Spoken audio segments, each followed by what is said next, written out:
Data के बारे में सुना हो या फिर जब भी आपने डेटा के साथ काम किया हो तो दोस्तों मशीन लर्निंग को डेफिनेटली आपने इस चीज़ के लिए यूज़ किया होगा। और दोस्तों यहाँ पर मशीन लर्निंग के अंदर एक काफ़ी पॉपुलर लाइब्रेरी है जो कि है scikit-learn, इसको भी यूज़ किया होगा। तो दोस्तों आज मैं लेकर आया हूँ आपके लिए कमाल का ट्यूटोरियल। दोस्तों यहाँ पर कंप्लीट ट्यूटोरियल है इस scikit-learn लाइब्रेरी का, और दोस्तों मशीन लर्निंग के साथ किस तरीके से इसको यूज़ करते हैं और दोस्तों डेटा के साथ किस तरीके से जो है यहाँ पर काम किया जाता है, किस तरीके से डेटा प्रिपरेशन की जाती है, किस तरीके से डेटा प्री प्रोसेसिंग की जाती है, किस तरीके से डेटा विजुअलाइजेशन या फिर मैनिपुलेशन की जाती है, ये कंप्लीट ट्यूटोरियल के अंदर मैं आपको यहाँ पर डिटेल में सारी चीजें एक्सप्लेन करने वाला हूँ। अब दोस्तों यहाँ पर इस कंप्लीट ट्यूटोरियल में है टोटल 15 सेक्शंस, और दोस्तों इस 15 सेक्शंस में आपके पास हर एक सेक्शन के अंदर टोटल 5 मॉड्यूल्स हैं, और दोस्तों हर एक सेक्शन के अंदर आपको यहाँ पर काफी कमाल की चीजें सीखने को मिलने वाली है। तो दोस्तों ये है हमारे पास यहाँ पर scikit-learn का ट्यूटोरियल, और दोस्तों इस ट्यूटोरियल में हम सीखेंगे scikit-learn के कंप्लीट कॉन्सेप्ट्स को। दोस्तों यहाँ पर मैंने कंप्लीटली जो है वो थियोरेटिकल प्लस प्रैक्टिकल अप्रोच रखी है ताकि जो भी हमारे यहाँ पर फ्रेंड्स है, जो भी हमारे यहाँ पर कंप्लीट दोस्तों को यहाँ पर सीख सके एकदम प्रिसाइज तरीके से, और दोस्तों उनको आइडिया हो जाए कि किस तरीके से डेटा के साथ काम कर सकते हैं और किन किन तरीके से एल्गोरिथम्स को ट्रेन करके अपने कंप्लीट मॉडल्स को यहाँ पर एकदम प्रिसाइज और एफिशिएंट रिजल्ट पर निकलवा सकते हैं। तो दोस्तों अभी जो है हम यहाँ पर चलते हैं अपनी कंप्यूटर स्क्रीन पे, और दोस्तों यहाँ पर से जो है पहले सेक्शन से शुरुआत करते हैं जो कि है हमारे पास यहाँ पर सेक्शन 1। दोस्तों जैसे कि मैं आपको बता चुका हूं कि मेरी जो कंप्लीट ट्यूटोरियल है, जो मेरा कंप्लीट कोर्स है, उसको मैंने डिवाइड कर रखा है सेक्शंस में। अब दोस्तों हर एक सेक्शन को मैंने डिवाइड कर रखा है हर एक पार्ट में, यानी कि मेरे पास टोटल इस पूरे ट्यूटोरियल में है 15 सेक्शंस, और दोस्तों हर एक सेक्शन के अंदर आपके पास 5 मॉड्यूल्स हैं, 5 सब मॉड्यूल्स हैं जो कि आपको यहाँ पर सीखने को मिलेंगे। दोस्तों हर एक मॉड्यूल के अंदर काफी ज्यादा कुछ सीखने को मिलने वाला है। दोस्तों चलते हैं अभी कंप्यूटर स्क्रीन पे और समझ लेते हैं और सीखते हैं, और शुरुआत करते हैं सबसे पहले सेक्शन से जो कि है सेक्शन 1, जिसके अंदर हम जो है वो इंट्रोडक्शन ही बात करेंगे। चलते हैं दोस्तों कंप्यूटर स्क्रीन पे और यहां पर जाकर सीखते हैं। सो फोक्स फाइनली हम आ चुके हैं अपने कंप्यूटर स्क्रीन पे, और दोस्तों अब हम यहां पर स्टार्ट करेंगे अपने सेक्शन 1 को। और दोस्तों यहाँ पर जैसे कि मैं आपको बता चुका हूं कि 15 सेक्शंस हैं, तो यहाँ पर हम जो है वो शुरुआत करेंगे पहले सेक्शन को, और दोस्तों यहाँ पर जो है कुछ ऑफरिंग्स यानी कि जो कोर्स ऑफरिंग्स हैं उनको डिस्कस करेंगे। तो दोस्तों हमारे पास कोर्स ऑफरिंग्स जो है वो आपके सामने है, और दोस्तों यहाँ पर जो है हम इंट्रोडक्शन लेंगे मशीन लर्निंग और डेटा साइंस का।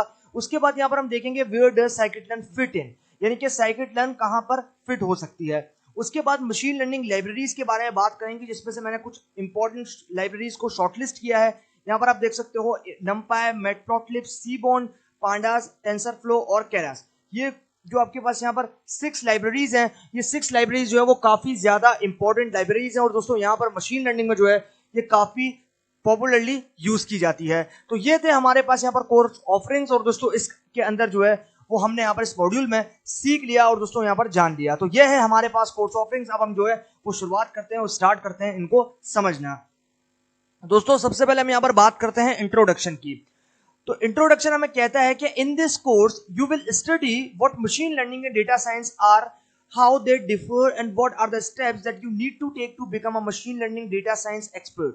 अब यहाँ पर इस कोर्स के अंदर जो है हम पढ़ेंगे कि किस तरीके से मशीन लर्निंग और डेटा साइंस जो है वो एक दूसरे से अलग हैं, और यहाँ पर कौन से ऐसे स्टेप्स हैं जिनको लेकर आप यहाँ पर मशीन लर्निंग या फिर डेटा साइंस एक्सपर्ट बन सकते हो। Since this course is about the use of scikit-learn library for machine learning, अब ये जो कोर्स है ये यहाँ पर scikit-learn यानी कि जो scikit-learn का यूज है मशीन लर्निंग के अंदर वो बताने के लिए यूज किया गया है। This module also briefly reviews what scikit-learn is and what you can do with it। अब यहाँ पर उसके बाद इस मॉड्यूल के अंदर जो है हम ब्रीफली रिव्यू करेंगे कि scikit-learn जो है वो क्या है और उसको हम क्यों यूज करते हैं। Finally, some of the other most commonly used machine learning libraries have been introduced। और फाइनली जो है हम कुछ और कॉमन यानी कि जो मोस्ट कॉमन आपके पास मशीन लर्निंग लाइब्रेरीज हैं उनको भी यहाँ पर इंट्रोड्यूस करेंगे। तो ये था हमारे पास एक बेसिक सा और एक काफी मोटा मोटा इंट्रोडक्शन। अब हम जो है फर्दर यहाँ पर चीज में बात करते हैं। तो सबसे पहले बात करते हैं what is machine learning and data science, यानी कि मशीन लर्निंग क्या है और डेटा साइंस क्या है। Machine learning and data science applications are taking the world by storm. अब यहाँ पर मशीन लर्निंग और डेटा साइंस एप्लीकेशन जो है वो पूरी दुनिया के अंदर जो है एक बवाल मचा रखा है। Autonomous cars, interactive robots, personal assistants like Alexa and Siri are all applications of data science and machine learning। अब यहाँ पर जो आपके पास यहाँ पर ऑटोनोमियस कार यानी कि जो सेल्फ ड्राइविंग कार्स होती हैं, इंटरेक्टिव रोबोट्स की बात अगर हम करते हैं, अगर हम यहाँ पर पर्सनल असिस्टेंट की बात करते हैं, जैसे कि आपके पास यहाँ पर एलेक्सा है, सीरी है, तो ये क्या, ये सारी एप्लीकेशंस हैं डेटा साइंस और मशीन लर्निंग की. The terms data science and machine learning are often interchangeably used. अब यहाँ पर जो टर्म है डेटा साइंस और मशीन लर्निंग वो इंटरचेंजेबली भी यूज की जाती है. However, the two terms are different. किस तरीके से ये दो टर्म आपस में अलग अलग हैं. The data science is a field of study that uses scientific approaches and mathematical techniques such as statistics to extract meaning and insights from data.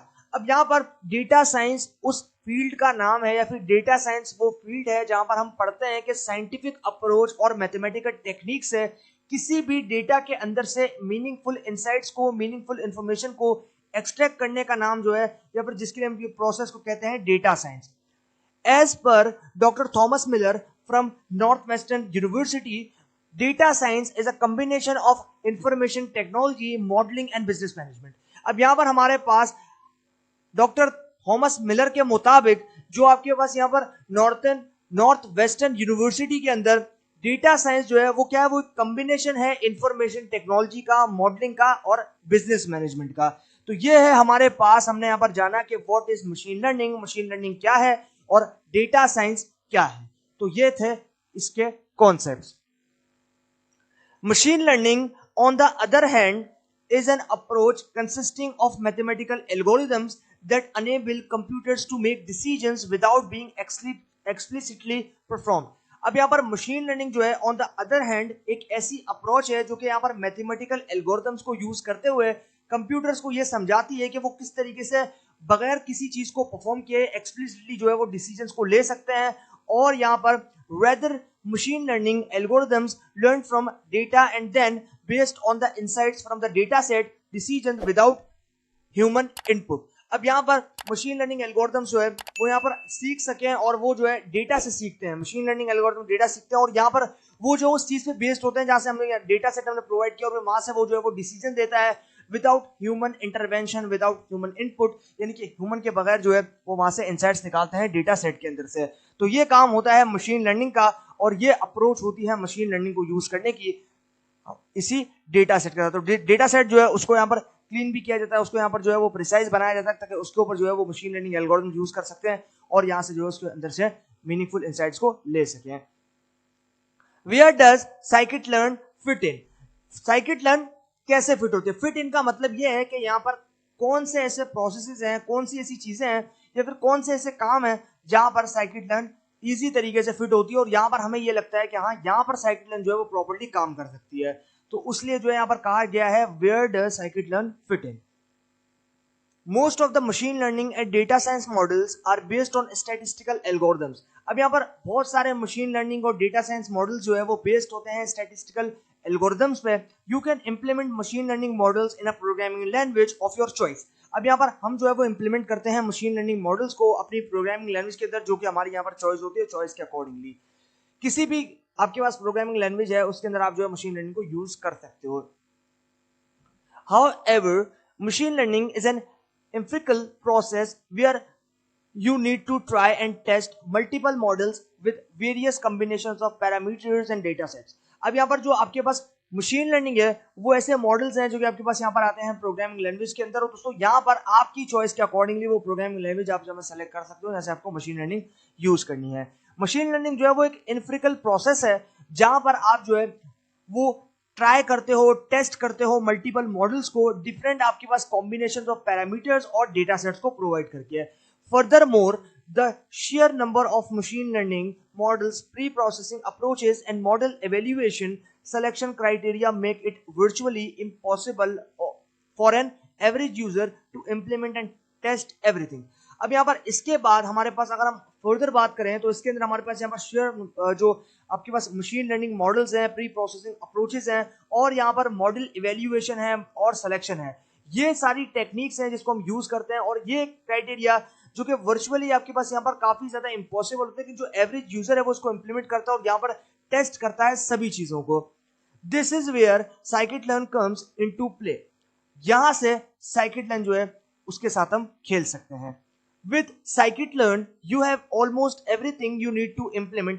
अब यहाँ पर scikit-learn के साथ जो है हम ऑलमोस्ट सारे काम कर सकते हैं जिसकी हमें यहाँ पर जरूरत है, जिसके अंदर आपके पास यहाँ पर बात करते हैं अगर इंप्लीमेंट की, टेस्ट की या फिर इवेल्युएट करने की मॉडल को। इवेल्युएशन का मतलब ये है कि आपके पास मान लो आपके मॉडल ने जो है जो एक्यूरेसी थी वो मान लो 50% है, तो आपका मॉडल ऑलमोस्ट अगर 95%, 85% या फिर इवन आपका 90% भी एक्यूरेसी देता है तो आपका मॉडल सक्सेसफुल कंसीडर किया जाएगा। अगर आपके पास 50 बिलो एक्यूरेसी आ रही है तो भी आपके पास जो मॉडल है वो यहाँ पर सही से ट्रेन नहीं हुआ, या फिर आपका डेटा सेट जो है जो कि आपने उसको प्रोवाइड किया था वो यहाँ पर सही नहीं। तो इवेल्युएशन का मतलब है कि बार बार आप अपने मॉडल को जो है वो ट्वीक करते रहोगे, और ट्वीक करने से ये होगा कि आपका मॉडल की जो एक्यूरेसी है वो उसको इंप्रूव करने की कोशिश करेगा, समझने की कोशिश करेगा, उन गलतियों को सुधारने की कोशिश करेगा जो उसने पिछली बार डेटा को समझते टाइम पे की थी।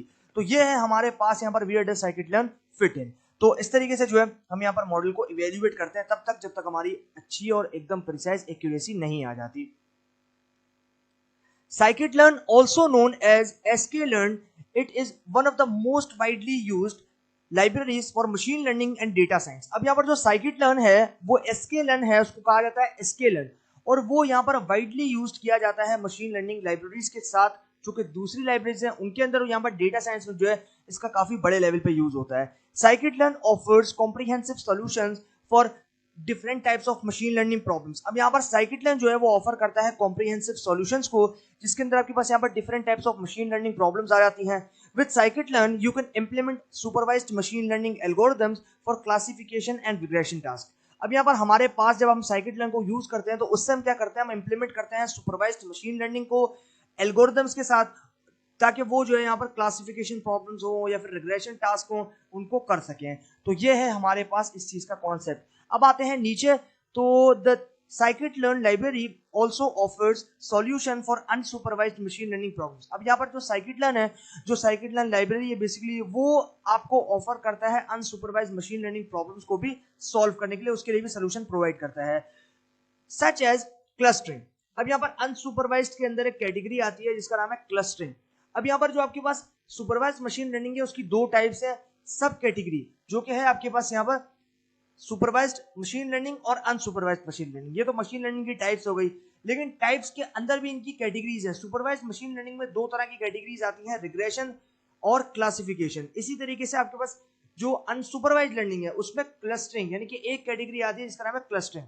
तो आप जो है यहाँ पर अनसुपरवाइज्ड में क्लस्टरिंग और सुपरवाइज्ड में क्लासिफिकेशन और रिग्रेशन टाइप के जो प्रॉब्लम्स होते हैं उनको सॉल्व कर सकते हो। अब यहाँ पर कहता है with scikit-learn you can also perform data preprocessing task like. अब यहाँ पर scikit-learn की मदद से हम यहाँ पर परफॉर्म कर सकते हैं डेटा प्री प्रोसेसिंग टास्क को भी, जैसा कि आपके पास ये है data normalisation, feature scaling, conversion between various data types, one hot encoding. ये सारे क्या है, ये सारे आपके पास डेटा प्री प्रोसेसिंग टास्क हैं जो कि हम यहाँ पर with the help of scikit-learn library कर सकते हैं। scikit-learn library doesn't only offers off the shelf solution for various machine learning algorithms but also provides methods for the evaluation of various algorithms। अब यहाँ पर जो scikit-learn library है उससे हमें ये ऑफर करता है कि भाई वो जो है हमें यहाँ पर ऑफ द शेल्फ यानी कि हमें जो है बनी बनाई सॉल्यूशन प्रोवाइड करता है हमारे जितने भी मशीन लर्निंग एल्गोरिथम्स हैं उनके लिए, but also provides methods for the evaluation of various algorithms. लेकिन उसके साथ साथ हमें जो है ये प्रोवाइड करता है मेथड्स को भी, ताकि हम जो है वो इवेल्युएशन कर सकें अपने एल्गोरिथम्स की, ताकि हमारा मॉडल की एक्यूरेसी इंप्रूव हो सके। It also allow you to select the best parameters for your algorithm. अब यहाँ पर ये जो है वो हमें अलाउ करता है कि हम सेलेक्ट कर सकते हैं बेस्ट पैरामीटर्स को हमारे एल्गोरिथम में, और यहाँ पर अप्लाई कर सकते हैं वेरियस मेथड्स को, ताकि इवेल्युएट कर सकें और रोबस्ट बना सकें जितना हो सके हमारे मॉडल को। Machine learning libraries. अब आती है सबसे इंपॉर्टेंट कहानी, और यहां पर हम बात कर रहे हैं numpy के बारे में, यानी कि numerical Python. numpy numerical Python. तो यहां पर सबसे पहले डिस्कस करते हैं सबसे इंपॉर्टेंट लाइब्रेरी की, जो कि है यहां पर numpy। तो numpy is one of the most commonly use libraries for numeric and scientific computing. अब यहाँ पर जो numpy है वो यहाँ पर मोस्ट कॉमनली यूज होने वाली लाइब्रेरीज है जिसमें आपके पास यहाँ पर न्यूमेरिक और साइंटिफिक कंप्यूटिंग की जाती है। numpy is extremely fast and contains support for multiple mathematical domains such as linear algebra, geometry। अब यहाँ पर जो numpy है वो काफी ज्यादा फास्ट है और यहाँ पर वो कंटेन करती है, उसको सपोर्ट है मल्टीपल मैथमेटिकल डोमेन्स की, जैसे कि आपके पास यहाँ पर लीनियर अलजेब्रा आप परफॉर्म कर सकते हो numpy के थ्रू, आप ज्योमेट्री परफॉर्म कर सकते हो numpy के through. It is extremely important to learn numpy in case you plan to make a career in data science and data preparation. अब यहाँ पर ये काफी ज्यादा इंपॉर्टेंट है कि आप यहाँ पर numpy को सीखो इन केस कि आपका प्लान है अपने करियर को डेटा साइंस या फिर डेटा प्रिपरेशन में बनाने का. तब तो ये है हमारे पास पहली इंपॉर्टेंट लाइब्रेरी जो कि मशीन लर्निंग लाइब्रेरी है, जो होती थी यहाँ पर numpy. अब आती है सेकंड लाइब्रेरी जो कि मैटप्लॉटलिब है. Matplotlib is the de facto standard for static data visualisation in Python. अब यहाँ पर जो आपके पास मैटप्लॉटलिब है वो एक de facto standard static data visualisation library है पाइथन में, which is the first step in data science and machine learning. ये जो है इसका पहला कदम था डेटा साइंस और मशीन लर्निंग में, being the oldest data visualisation library in Python. ये जो है काफी पुरानी और काफी अच्छी लाइब्रेरी थी डेटा विजुअलाइजेशन की, जिसको यहाँ पर जॉन हंटर ने 2003 के अंदर इन्वेंट किया था.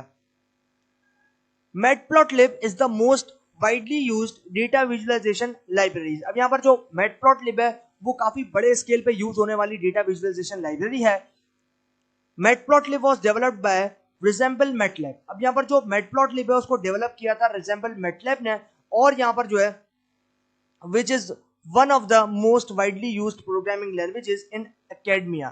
अब यहाँ पर ये जो है काफी बड़े स्केल पे यूज होने वाली प्रोग्रामिंग लैंग्वेजेस थी पूरी एकेडमिया में. Which Matplotlib graphs are easy to plot. अब यहाँ पर जो मैटप्लॉटलिब ग्राफ्स थे वो कितने ज्यादा आसान थे बनाने के लिए. The look and feel of the matplotlib plots have a distinct feel of 1990s. अब यहाँ पर हमारे पास मैटप्लॉटलिब जो है उसकी जो प्लॉटिंग थी बेसिकली वो काफी ज्यादा डिस्टिंक्ट थी, और 1990s के अंदर जो है वो उसके अंदर थोड़ी थोड़ी इंप्रूवमेंट आती गई.